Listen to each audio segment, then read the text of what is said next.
Well, first of all, I have to say I'm honored to be given this opportunity to speak on behalf of one of my former athletes, Coleman Scott. It's humbling to be on this stage. The men and women on this screen, the men and women in the seats, the accomplishments could fill a book about wrestling. In fact, when I told one of my co-workers I was going to be speaking here, he said, "That's great.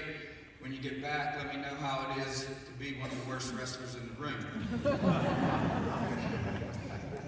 I offer my sincere congratulations to the other great honorees, and I want to thank Coleman and his family for allowing me to continue to be a part of his wrestling journey. I last coached Coleman when he was in high school, yet I've been invited to 4 NCAA tournaments, 2 Olympic trials, the 2012 Olympic Games, and at all these events, Coleman represented himself, his team, his country, with the greatest degree of excellence.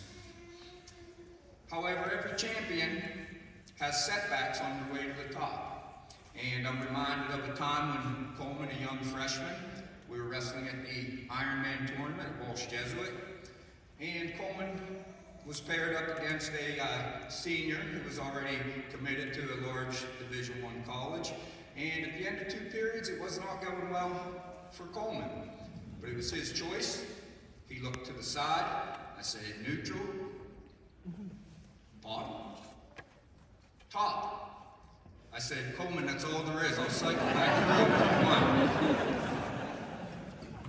through.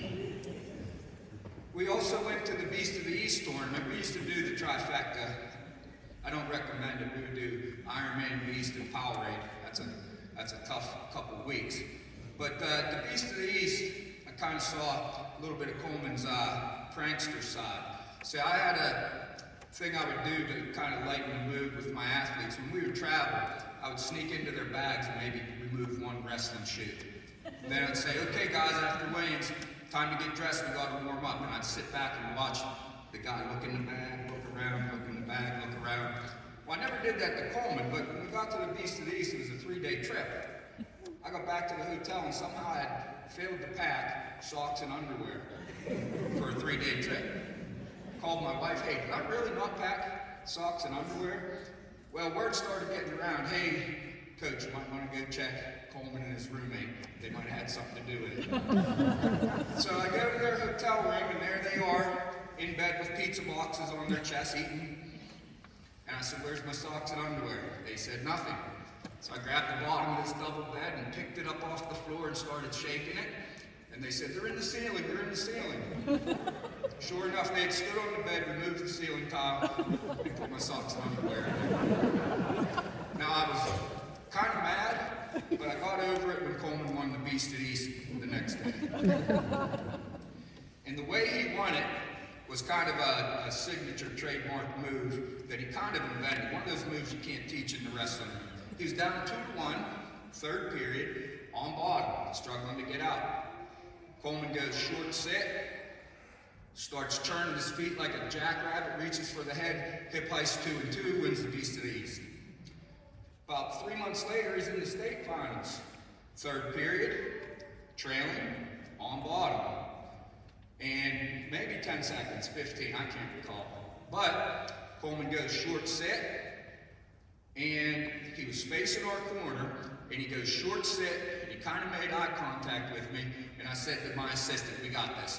Coleman goes, pressure back, feet turning like a jackrabbit, grab the head, hip heist, 2-2, wins the state title. So every coach hopes to have an athlete like Coleman.